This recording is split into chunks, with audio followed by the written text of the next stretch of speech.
the cube root, 127 take away 2, so we can work out what's in there, so it's going to be 125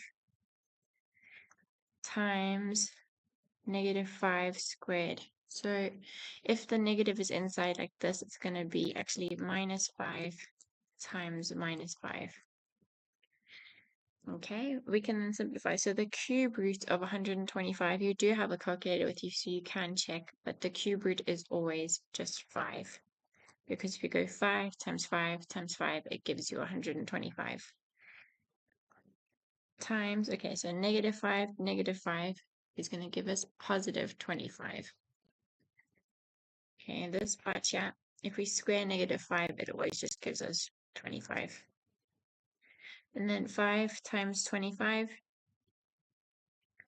is 125, which is our final answer.